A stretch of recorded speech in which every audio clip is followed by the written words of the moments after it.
Hi guys, welcome to the British Business Podcast. Today we're in lovely Solihull and we're with the delightful Erin Lawrence from the Village Hotel Club. Yes. Hello. Welcome to the podcast, and I know it's going to be a fantastic couple of hours recording. First of all, I'd like to go through, Erin, with you, your background. First of all, I'd like to know a little bit, just a brief intro into what you do for Village Hotel Club, because we stayed last night and we had a wonderful experience. That's fantastic. Yeah, so can you give us a little bit of background of you and Solihull Village Hotel Club? Absolutely, yeah. So I'm a dual site sales executive for Village Hotel Club. So what does that mean? That's a great question. I kind of do a little bit of everything, but the main goal for myself and my line manager, who's the director of sales, is just looking at revenue, bringing on new clients, bringing on new business, whether that's weddings, groups, corporates, anything that we can find, any business. Say, for example, Aston Villa are expanding. So as soon as we see that, we have to try and get in there and see if, people who are working on construction have to stay somewhere, right? Okay. Why not stay with us? So Aston Villa, the football club, is expanding their... They're just expanding their stadium. Okay. I believe. So that means to the whole community, there are jobs and people will come to the area. Absolutely. You see that, so you have to be on the ball all the time. Just on the ball with everything. It can be any business, it can be anything that we see, we get sent articles every day, and then it's just trying to worm your way in. What contacts do you have? So it's a lot of fun, but it's very proactive, the job, and it's just keeping on top of everything, bringing in, taking inquiries, passing it on to the coordinators, and just keeping those good relationships with all the clients that we have as well. How many very important. How many people does it take to run this particular hotel? You have so many different departments as well. If you talk, I can't even go into the leisure club because they have their own sales team. Okay. And we can't even touch them, Right, okay. They're on a whole different wavelength. But for us, we have a couple of meeting events coordinators, our amazing sales office manager, and then that's the same with Coventry. And then you've got myself and Joe Street, the director of sales, who jump between the two and try to keep on top of everything. How long have you been with Village Hotel Club? So I've been with Village Hotel for not that long, actually, so about a couple of months. I have previously worked in the hotel industry, and I've previously worked in sales. I've always been in sales, really, so it's smashing the two together, and I'm very lucky because I came across a really good industry and a really good business as well, which I think it can be hard to find sometimes. It's hard to sometimes go into a place and everything is perfect. The people that you work with, the actual, business itself, its branding, everything. It's just, for me, it's a fun environment, which I think is quite hard to find sometimes.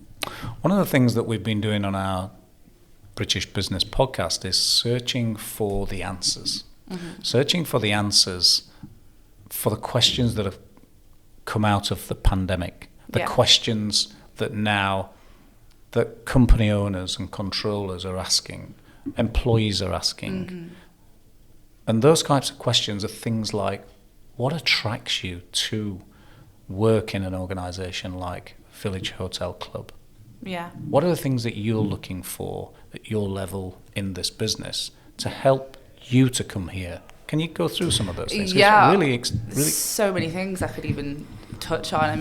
I think the first one, most important thing, very basic, is just having that nice environment. So not money? And not really. I think interesting. The first thing, it's different for everyone. Of course. Don't get me wrong, I'm so privileged that I could even have a roof over my head and I was comfortable in the lockdown and the pandemic. But the mental toll it took on people of just being alone all the time. We're not meant to be alone. So I think I did work from home for a while, just in a previous role. And just for me personally, I hated it. I could not stand working from home. It was fun in the start, wasn't it? You're get up at different 8:45, have a coffee. It was great. But I think after 2 months, it just, you need to have that human interaction. So for me, it's coming into an environment where I mean, you'll see already from staying at Village Hotel Club, you come in and it's not your average hotel where I think your normal hotel, you go in, you sleep, you maybe have breakfast, you'll have dinner at a hotel, maybe if you haven't got that much time or whatever. Oh, they've got a really nice restaurant if you're far out the way. But when you come into Village, it's you come in and you've got a Starbucks right there, you've got the pub and grill. Like, it's like a pub and grill. They have all the beers you want, all the taps. You're like, we'll just have a drink here. Yep. You know, beer's like $4.50. You're like, why not? Saves going to like an expensive pub down the road. You don't have to drive, you know, can stay in the... Last night we brought a word back into the game, which had gone for many years for me personally, and that was nightcap. Shall we have a nightcap? And this was a great environment to do that in. Absolutely, yeah. You can't do that in all places. You really can't, can you? Yeah, no, that's so true. And it's like, it's a proper bar. It's not like a bit like... And then you go into the leisure. It's, for me, or anyone that keeps like fit or whatever, you come into Village and you've seen the leisure club, it's like, it'd be rude not to. Do you know what I mean? Like, you see the gym and the you know, they have Les Mills going on, they have all the classes, and it's like better than the gym that I used previously. And people come here just to, you know, because they have a membership there anyway. Which is great for the community. 100%. And the environment. It promotes really... we've actually got Freddie Flintoff here tomorrow, because he's, I guess, the face of Village Leisure, so he's coming and doing some filming. So it's just exciting. There's always stuff going on. You've got always deals and new things, and, you know, signing up new members, and it's just always such a great, I hate to use this word, but great vibe when you go in. So that was something that led you to here. So when you were looking, and obviously salary is something that you will always, you'll look at that particular area. But you said what the atmosphere is like. Can you expand and deeper dive into that? Yeah, definitely. You know, for working here especially, or choosing here, like I did have other avenues to go down, but when I first came in, everyone's super smiley, there's always that buzz, you know? Like, you hear the little clinking of mugs in Starbucks, then you've got people on the phones, people on their laptops, you've got the front desk there, you can hear the gym people coming in and out. It's a hub, it's a place that you want to be. You know, it's a place that draws people in instead of like churning people in and out like I guess like a standard hotel would. But I came in and my manager who interviewed me straight away, "Hi, how's it going? Do you want a coffee?" And it's like, whoa, like, you're not kind of used to that, I guess. But and then looking around the pub and grill, everyone's saying hi. I love especially coming into the meeting room. We've got the Hub Cafe. And then, you know, we've got Spark, which are in now, the Spark Suite, Activation, Inspiration. They're just always, there's loads of light, there's big windows, there's tea and coffee machines. It just seems like a really inviting place to kind of come into. And I just think it's not very, you know, like hard surface areas, and you come in and it's very like cold. It's a very comfortable place to be, I think. I think that's why I liked it. I felt comfortable very quickly. Certainly the people that we've been speaking to on this series of podcasts, certainly over the last 6 months or so, coming out of the pandemic, lots of businesses have realised that their staff, their teams, present and future, because they don't know what's going to happen in the future, they've been looking at how they can better employ, how they can better serve team members. Yeah.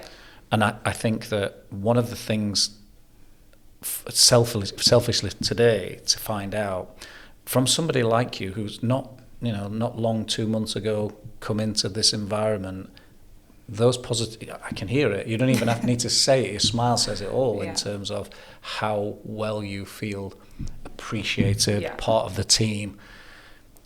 Could you go a little bit further in terms of, so you're then planning for the future in terms of what it is that you want to do. So a career path, my guess is quite a big part of that. Now, I might be wrong, but is that something at the beginning you think, well, I could do well here? Yeah. I could go up the ladder. whatever that means, because it has many connotations. Yeah. Could you go into that a little bit? I mean, progression is important for everyone, really, isn't it? I think number one for a company, retention speaks for itself. Our head of sales has been here for 8 years, I believe. Wow. My director, she worked for other large competitors for years and years and years, and now she's, I guess, I don't know, she's looking for retirement. She probably wouldn't like me saying that in the next couple of years, but she just can't speak highly enough of Village. Wow. Which I think is so great to hear, because you always start a job and then, when you get comfortable, you get people that are like, I hate it here. Do you know what I mean? They start talking crap about the company, but I just haven't really heard that, and everyone, I think what speaks loudly enough is how long people have actually been here, because if you have a place with a high turnover, it kind of speaks for itself, doesn't it? Unless kind of depending on what the job is. But I'm already a dual site executive. I already get to look over 2 sites, and I just think for me, having my director there, like we always joke, I'm coming for your job. But she jokes about it. She's like, come on, if I'm not doing something. So that's quite healthy. Yeah, she'll give me a kick up the arse. She's like, do you want my job or not? And then, just things like that, which obviously I'm definitely not ready for that just yet. But just things like that, it just gives you that little bit of motivation and seeing, obviously I don't know if this resonates with you, but being a female as well, seeing how many female directors there are, it's such a big pusher as well to go for that as well. And everyone, that's the motivation that drives you. It's a little bit, I think every woman kind of has that, but regardless, even if there was men, it doesn't matter anyway. It's that motivation for people to be like, come on, we want you to develop. There's a Rising Stars program as well, that Village have, all the best people who are developing really well. I've seen people get promoted already. In 2 months. Yeah, we've got a girl who works on the front desk, and she's coming up to work in the sales office, and I'm like, oh, okay. So the progression is there. It's not you just stuck in one place. If people want to move on with their career, Village, like, okay, cool. What can we do? Where can we move you? What do you want to do? That's really helpful. Yeah, it's great, isn't it? I've never worked in a company like it, really. That's really good. We're delighted that we're asking these questions. So in terms of Village Hotel Club numbers, how many hotels? There's 33. There's 33. Which in the UK. Yeah, in the UK. So if they fancy going to Spain, then I'll be on board. I'm joking. No, I mean, I can't delve in too much about, I think that's more of like board of directors kind of subject. But yeah, we have 33 hotels, newest one being Bracknell. And that's just been started? Yes, it's just opened in the past couple of weeks. So I've actually just seen the layout, because it's called a Matterport, where we have like a virtual tour that we can send out to clients. Wow. So we're all like walking through virtually on the Bracknell site, and it's gorgeous. So I'll definitely have to go stay down there. Okay, fantastic. Go back a little bit on your why sales? What were you drawn to in terms of sales? Why? I think it was always just, yeah, pretty much. I think it's just chance, to be honest. I mean, when I got my first job when I was 15, I worked in retail. Do you know what it was actually? I think I got my first job, and it was in the summer. And obviously I was working quite a lot, 5 days a week, as you do, in a toy shop. And I remember getting my first paycheck, and it was like, I don't know, like £600. Like, it wasn't loads for a month. But obviously as a 15-year-old, I was like, oh my God, all this money is mine. I couldn't believe it. So when I got a second job in Mackey's, and I was like, one more. So I think definitely money motivated, because I think everyone is a little bit money motivated. And then I actually moved to Australia when I was 18. I've lived abroad for quite a while. I lived in Australia, and I fell into a door-to-door sales role, where knocking on doors, selling subscriptions to boxed food. And was that tough?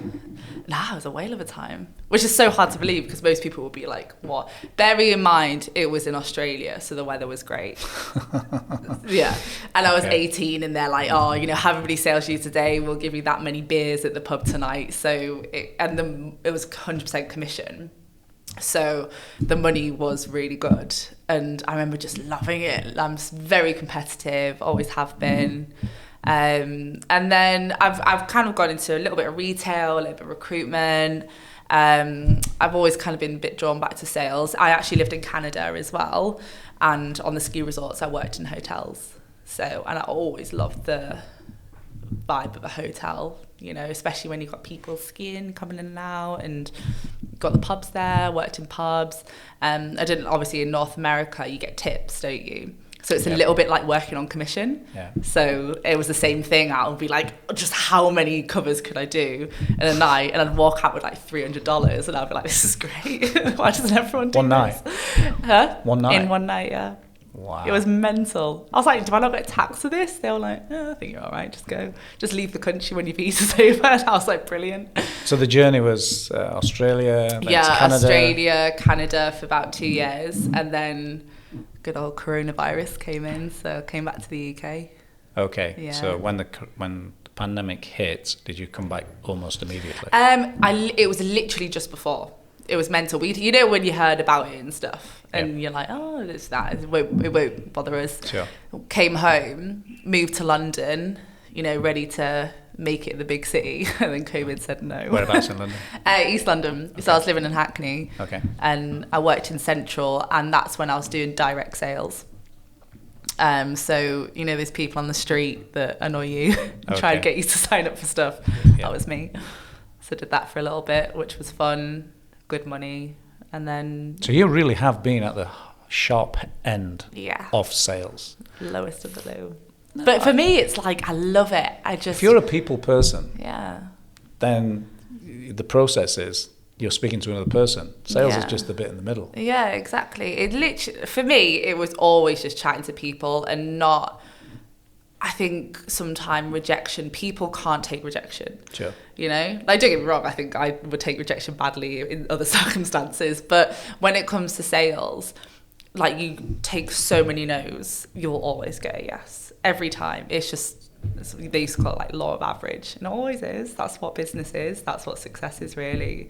It's not, you know, I think some people expect to, I don't know, start a business and they're like, oh, okay, we're great, I'm a CEO. It's like, it's not that at all. Not that I wouldn't know that much about it, but you learn it when you're deep in the pit of sales. and that journey for you right now, mm-hmm. So you've almost done a little bit of your apprenticeship in sales, because you did the hard, sharp end. Yeah, definitely. You obviously got a great smile, which helps because people resonate with that friendly, smiley, warm person. And now you're in a position of a very substantial brand in the UK. You've come in here. You really value the vibe. You said earlier, money is important, but it's not everything. Yeah, definitely. And what I think our listeners would love to hear about are some of the things that maybe keep you awake at night, that you think to yourself, if only this would happen, if only that could get better, if only this would be available for me, it would make things better. It sounds very much, actually, that you're quite content. I mean, that's what I'm getting from I our try and stay conversation. Positive a lot of the time, but like, there's stuff that you can't ignore. Fuel price. I drive to work every day. I live in Birmingham, right? So it's like a good 40-minute drive. How long does it take you to get 40 here? minutes. 40 minutes. Yeah, from to Solihull and Coventry.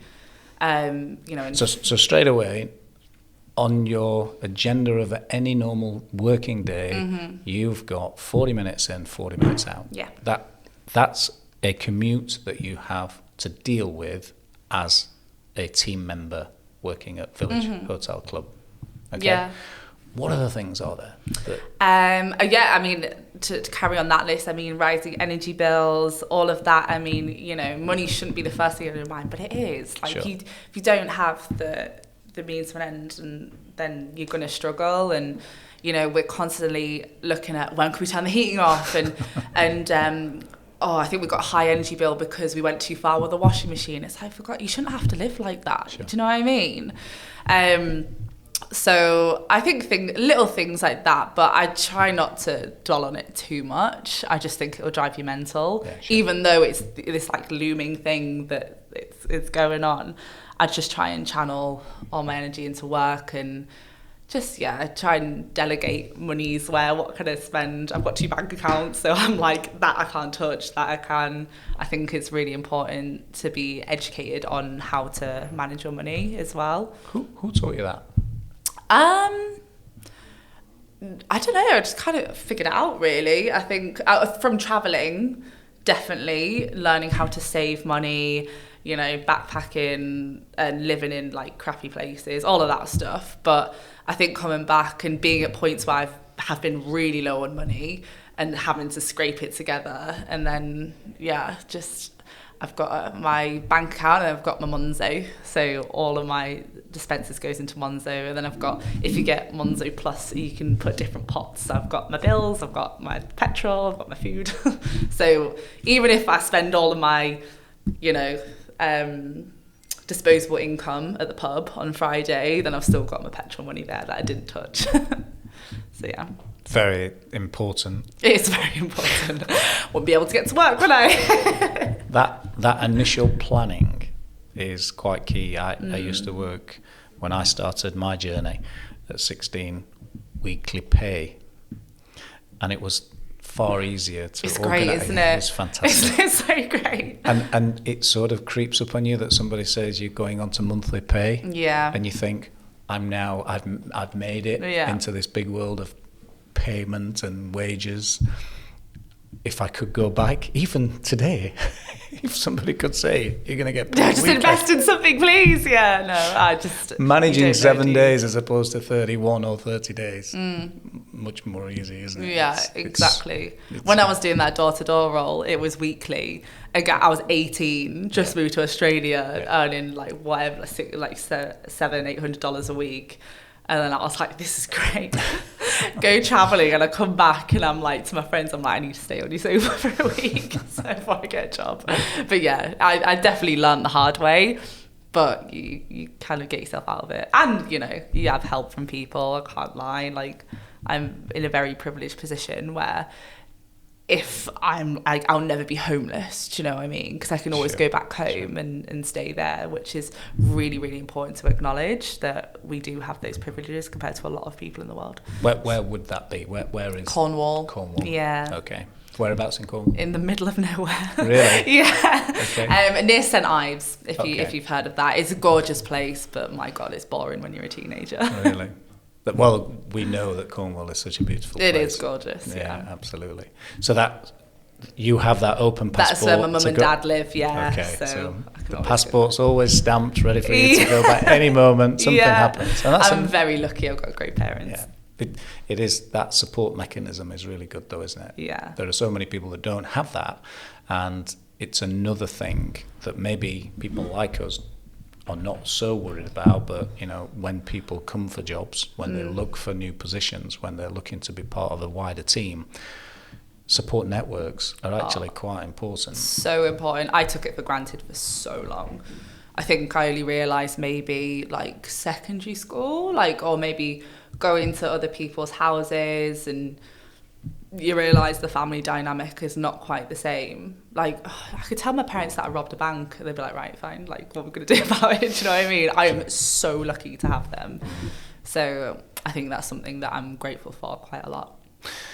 I'd like to turn now to sort of daily, weekly, monthly forecasting for you and what you're trying to do at the moment. And you said that Aston Villa have just announced that there's a building programme construction that's expanding, which has an impact to the community, which hopefully will have an impact on people coming to stay in the hotel. So give us a sort of a walk through your week this week, and sort of what you started doing Monday morning and what's going to happen the rest of the week. Absolutely, yeah. So Mondays, I've tried to do a plan now because we've been so all over the place.